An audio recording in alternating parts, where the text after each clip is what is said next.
वो नौजवान जो 3 सदियों तक एक गार में सूते रहे, इतनी तवील नींद के बाद कैसे जागे? क्या साइंस उनकी नींद के पैटर्न की वजाहत कर सकती है?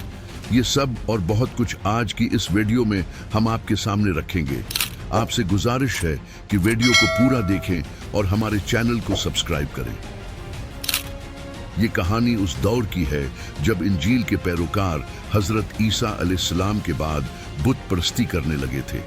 रूमी ईसाई हुकूमत ने भी दूसरे खुदाओं की पूजा करना शुरू कर दी और लोगों को भी उनकी पैरवी करने पर मजबूर किया।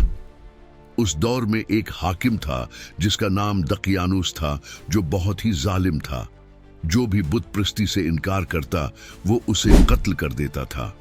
अफसस शहर में कुछ नौजवान थे जो नेक और साहबी ईमान थे।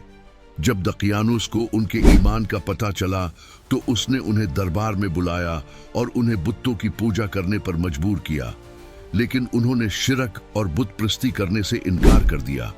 बादशाह ने उन्हें धमकी दी और कहा कि मैं तुम्हें चंद दिन देता हूं, अपने ईमान को छोड़ दो वरना मैं तुम्हें कत्ल कर दूंगा। उनमें बादशाह और उसकी फौज का मुकाबला करने की ताकत न थी, लिहाजा वो रातों रात शहर छोड़कर भाग गए।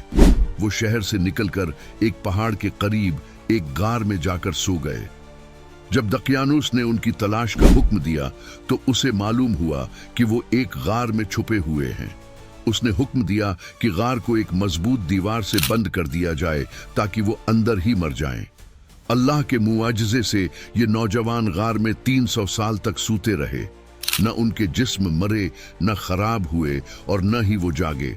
300 साल बाद दकियानुस की हुकूमत का खात्मा हो चुका था और कई हुकूमतें और हाकिम गुजर चुके थे। हत्ता कि रूमी सल्तनत ने भी ईसाइयत को अपना लिया था। उस दौर में बेदरूस नामी एक इंसाफ पसंद और रहम दिल हाकिम था, लेकिन रूमी शहरियों को एक नए मसले का सामना था। वो मौत के बाद दोबारा जी उठने पर यकीन नहीं रखते थे। 300 साल बाद जब गार की दीवारें गिर गईं तो ये नौजवान जाग गए। उन्होंने एक दूसरे से मुलाकात की और समझा कि वो सिर्फ एक दिन या इससे कम मुद्दत के लिए सवय हैं। उन्हें शदीद भूख लगी थी, लिहाजा उन्होंने अपने एक दोस्त यमलीखा को बाजार भेजा ताकि वो खाना ले आए। यमलीखा अपने जमाने का एक पुराना सिक्के लेकर शहर आया ताकि कुछ सामान खरीदे। जब दुकानदार ने सिक्के को देखा तो उसने समझा कि यमलीखा को शायद कोई पुराना खजाना मिला है। उसने यमलीखा को शाही फौज के सिपाहियों के हाथों गिरफ्तार करवा दिया। जब सिपाहियों ने यमलीखा से दौलत के बारे में पूछा तो उन्होंने कहा कि ये मेरा अपना सिक्के है। फिर उन्होंने दकियानुस बादशाह के बारे में पूछा। सिपाहियों ने जवाब दिया कि इस नाम का कोई बादशाह नहीं है, लेकिन सैकड़ों साल पहले दकियानुस नाम का एक बुतप्रस्त बादशाह गुजरा है। यमलीखा हैरान रह गए। उन्होंने बताया कि उनके दोस्त करीब की एक गार में पनाह लिए हुए हैं और वो सिर्फ एक दिन पहले अपनी जान और ईमान बचाने के लिए शहर से निकले थे। सिपाहियों और बहुत से शहरियों ने यमलीखा के साथ गार की तरफ रुख किया। जब वो वहां पहुंचे तो उन्होंने वाकई उन नौजवानों को देखा। जब बादशाह बेदरूस को इस बात का इल्म हुआ तो वो उलमा और पादरियों के साथ गार का दौरा करने आए। बेदरूस ने अपने आबा व अजदाद से इन नौजवानों की कहानी सुनी थी जिन्हें इसहाब कहफ कहा जाता था। 300 साल पहले उन्हें बुत परस्ती से बचाने के लिए इस गार में कैद किया गया था। बेदरूस ने उन्हें देखकर सजदा किया और अल्लाह का शुक्र अदा किया कि अल्लाह ने उन्हें ऐसी निशानी दिखाई जिसे देखकर लोग मौत के बाद दोबारा जी उठने पर यकीन करने लगेंगे। इसके बाद इसहाब कहफ ने लोगों को अलविदा कहा, बादशाह के लिए दुआ की और वापस गार में जाकर सो गए और इसी हालत में अल्लाह ने उन्हें मौत दे दी। इसहाब कहफ की तवील नींद वाकई अल्लाह की तरफ से एक मौजज़ा थी।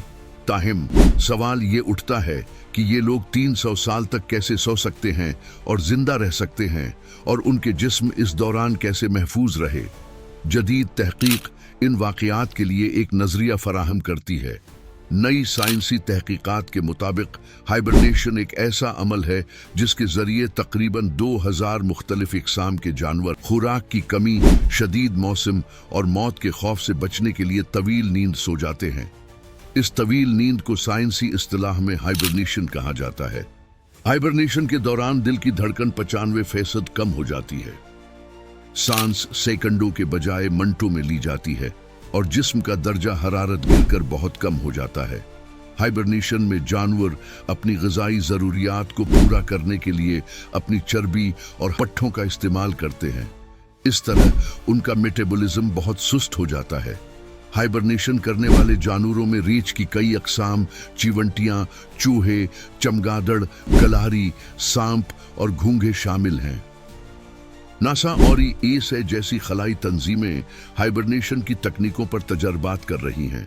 सूरा कहफ की आयात असहाब कहफ की तवील नींद की तफसीलात यूं बयान करती हैं, तो हमने गार में कई सालों तक उनके कानों पर नींद का पर्दा डाले रखा और तुम देखते कि जब सूरज निकलता है तो उनकी गार से दाएं तरफ सिमट जाता है और जब गुरूब होता है तो उन्हें बाएं तरफ छोड़कर निकल जाता है, जबकि वो गार के अंदर खुले हिस्से में लेटे होते हैं। ये अल्लाह की निशानियों में से है।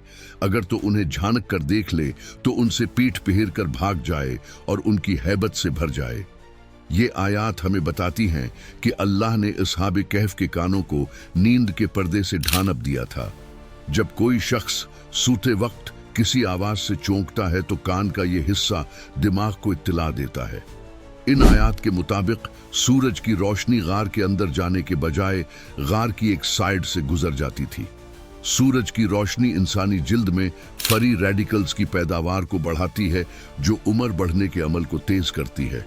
हो सकता है कि गार 300 साल तक ठंडी रही और सूरज की शुआएं उनके जिस्मों तक न पहुंच सके। साइंस के मुताबिक अगर कोई शख्स तवील मुद्दत तक करूट न बदले तो खून की गर्दिश रुक जाती है, जिसके नतीजे में जख्म और दीगर बीमारियां पैदा हो सकती हैं। लेकिन कुरान कहता है कि असहाब कहफ को अल्लाह के हुक्म से दाएं और बाएं करूट दी जाती थी, इसलिए वो इन बीमारियों से महफूज रहे। साइंस ये भी कहती है कि तवील मुद्दत तक आंखों का बंद रहना आंख के एसाब को नुकसान पहुंचा सकता है, जिससे इंसान अंधा हो सकता है। इसलिए तवील मुद्दत तक सोने के दौरान पलकें झपकना है जरूरी है ताकि नजर की हिफाजत की जा सके। कुरान हमें बताता है, तुम उन्हें जागता हुआ समझोगे हालांकि वो सो रहे होंगे। इससे जाहिर होता है कि असहाब कहफ अपनी तवील नींद के दौरान वक्फे वक्फे से आंखें खोलते और बंद करते थे। इस तरह उनकी आंखें अंधेपन से महफूज रहती थीं। हाइबरनेशन पर जदीद साइंसी तहकीक असहाब कहफ के वाक़ये के मुताबिक है। इन तमाम जावियों से ये बात वाज़ेह होती है कि तवील नींद के बाद जागने और मौत के बाद जिंदगी पर कोई शक नहीं होना चाहिए।